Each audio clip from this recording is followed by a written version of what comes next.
Un adage dit « La parole est d'argent, le silence est d'or ». Oh, car parler peut avoir une certaine importance ou valeur, mais se taire dans certaines situations peut s'avérer encore plus précieux.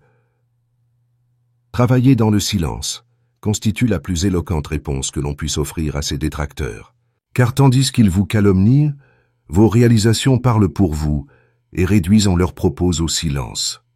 Le silence incarne en réalité le plus haut degré de la sagesse, puisqu'il permet de réfléchir profondément et d'accorder une attention totale à notre environnement et à nos pensées intérieures, éloignant ainsi le tumulte inutile qui peut voiler notre jugement et notre compréhension du monde.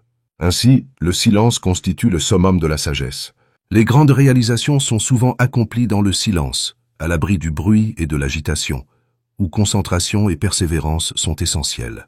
Le général Mamadi Doumbouya a bien saisi l'essence d'un leadership authentique. Loin des projecteurs et des discours grandiloquents, souvent associés à la scène politique, il a choisi de diriger par ses actions silencieuses mais puissantes.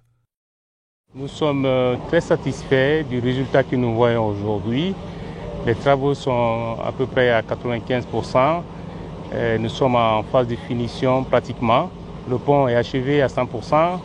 Les postes de péage sont des travaux de finition seulement qui sont en cours et qui vont normalement finir dans sous peu de temps. Les équipements sont installés, le logiciel de gestion du péage et paysage sont installés et c'est la formation des agents qui ont été recrutés qui commence aujourd'hui. Avant cette formation,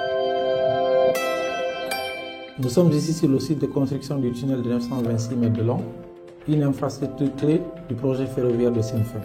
Ce tunnel fait partie intégrante de la ligne de 70 km reliant la mine à Beila à la ligne principale du Transguinéen Kirwane. C'est un chantier ambitieux qui nécessite une planification minutieuse, des ressources considérables et une équipe compétente pour surmonter les défis techniques et logistiques. Nous avons déjà franchi la barre des 522 mètres, soit 56% d'excavation, sans aucun incident lié à la santé et sécurité des travailleurs.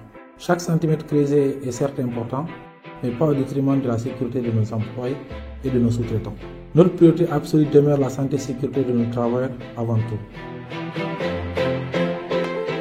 C'est pourquoi nous avons mis en place des séances de formation spécialisées pour tous nos employés qui travaillent sur la construction de ce tunnel. Ces formations couvrent aussi bien que les procédures d'évacuation, la gestion des risques et l'utilisation des équipements de sécurité. Ces séances sont essentielles pour garantir le bon déroulement des opérations. Sa réputation est celle d'un travailleur acharné, un leader entièrement concentré sur ses objectifs, imperturbable et résolu à ne pas se laisser distraire par les superficialités. Dans de nombreux pays francophones, les dirigeants font souvent beaucoup de bruit pour annoncer des projets grandioses qu'ils n'arrivent jamais à concrétiser. Ces politiciens s'abandonnent souvent aux flatteries et à la manipulation de masse pour se faire aimer du peuple, multipliant les promesses de projets sans lendemain. Comme le souligne le dicton, le menteur vit aux dépens de ceux qui l'écoutent, illustrant cette idée erronée largement répandue que la politique consiste à savoir tromper. Cependant, en vérité, la politique est l'art de la gestion de la cité et du pays. On ne peut mentir au peuple indéfiniment. Par son approche discrète du développement, le général Mamadi Doumbouya a su éclairer le peuple de Guinée sur la voie du progrès. Le gouvernement multiplie les pas et retrousse les manches pour visiter certains chantiers ouverts par le CND en vue de s'assurer du niveau d'exécution et la qualité des ouvrages. La première étape, le pont de Kassogna, d'une longueur de 192 mètres et une largeur de 10 mètres. Les travaux avancent à grands pas. Les ouvriers s'activent afin de respecter les normes en la matière. Projet 5 ponts. Ouais. Nous avons commencé le projet 30 mois avant. Il nous reste une année à finir. Notre avancement, c'est 70%. On va bientôt finir le pont de Kassogna dans un mois. L'ouverture, c'est le mois de juin. Les autres ponts aussi, on est en train de travailler. L'avancement, 70%.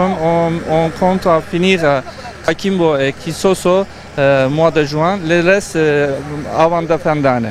Deuxième étape, le pont de Kisoso.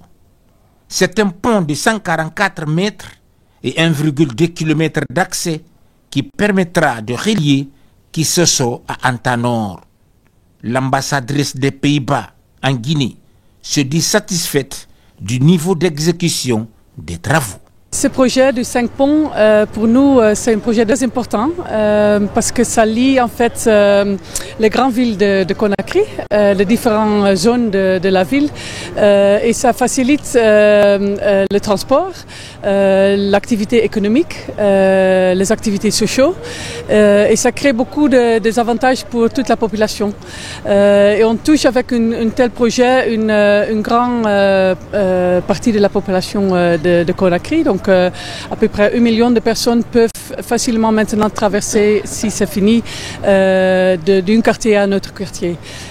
Il apparaît donc logiquement que les Guinéens de toutes les régions souhaitent le voir prendre part aux prochaines élections présidentielles, le considérant comme leur candidat naturel.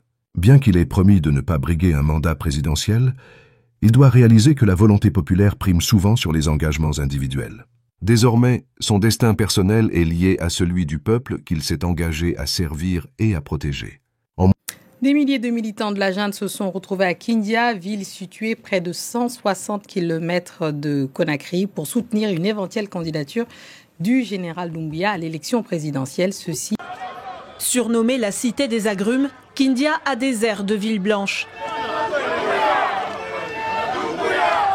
Ce samedi, des milliers de militants du CNRD ont manifesté, vêtus d'un t-shirt, à l'effigie du général Mamadi Doumbouya, actuel président de la transition, qu'il voit déjà président de la République.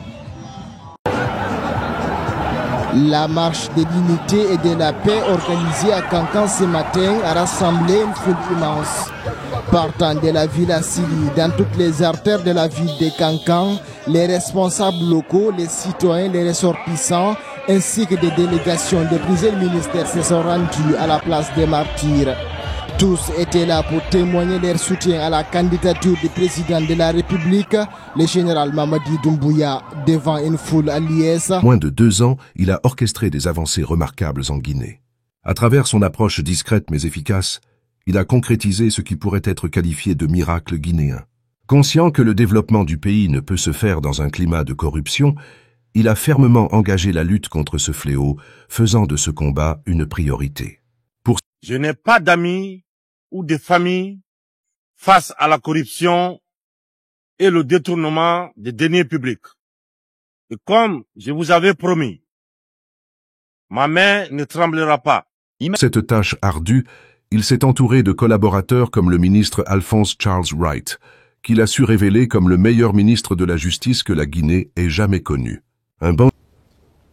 Beaucoup d'attentes, d'espoir du peuple de Guinée étaient au rendez-vous lorsque cette cour de répression prenait forme. La peur des délinquants financiers avait atteint un paroxysme que l'action de cette cour était une forme de prévention. Mais très malheureusement, à un moment donné, personne n'avait même peur de la CRIEF. J'ai dit personne. Que s'est-il passé pour que le lion qui rugissait dans la forêt et qui ferait régner la discipline était devenu celui auquel on casole de la manière la plus inappropriée, ramenant ainsi le peuple à un sens de désespoir. Quand moi je prends la parole, c'est pour dire ce que les gens pensent ici-bas. C'est ça un peu mon problème. L'histoire retiendra ici le premier magistrat qui a engagé, dès après la mise en place de la Cour de répression des infractions économiques et financières, l'action publique au nom de la société. À l'époque, j'étais procureur général près de la Cour d'appel de Conakry. dès après l'installation, les heures qui ont suivi, j'ai pris ma responsabilité pour ordonner au parquet compétent de transmettre tous les dossiers financiers à la CRIEF. La chose qui influence beaucoup plus, c'est l'argent. Quand vous luttez contre la corruption, on viendra vous proposer tout. On viendra vous proposer tout. Même seul l'inspecteur a dit quelque chose que je retiens. Monsieur le Président entrant, on ne va jamais dire confiance au Président de la République sans passer par le ministre de la Justice, parce que c'est lui qui vous propose. Mais dans le subconscient de chacun, on sait ce qu'on fait dans le noir, on sait ce qu'on fait en dehors du public. La dignité du magistrat, nous devrons l'incarner en tout lieu et en toutes circonstances. Un magistrat ne doit pas être un démarcheur. Un magistrat ne doit pas recevoir les parties qu'il juge dans la maison. Un magistrat ne doit pas avoir des gens qui servent d'intermédiaires pour prendre de l'argent. Si nous devrons lutter contre la corruption, nous devrons éviter d'être corrompus. Nous devrons être des exemples. Monsieur Ali Touré, je vous ai dit, et maintenant encore, je répète, la CRIEF n'est pas une juridiction faite pour une catégorie sociale. Il faut le traitement équitable de tous les dossiers et toutes les personnes qui comparaissent devant cette juridiction. C'est ça la bonne administration de la justice. Mais nous voyons certains dossiers qui montent à l'escalier, d'autres montent à l'ascenseur. 2 poids, 2 mesures. 2 poids, 2 mesures. Un comptable poursuivi, l'ordonnateur principal est où? Où se trouve la cohérence? Des dossiers introduits le même jour, l'autre dossier sort. Où est passé l'autre dossier?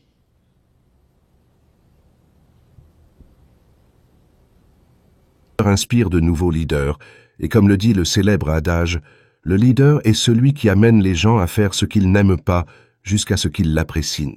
Le président général Mamadi Doumbouya représente une réelle bénédiction pour la nation et mérite tout le soutien des Guinéens conscients et amoureux de leur patrie. Que Dieu continue de bénir le général Mamadi Doumbouya. Que Dieu bénisse le glorieux peuple de Guinée. Ensemble, nous suivons l'esprit d'une vision commune pour un avenir prometteur. Esprit, vision commune.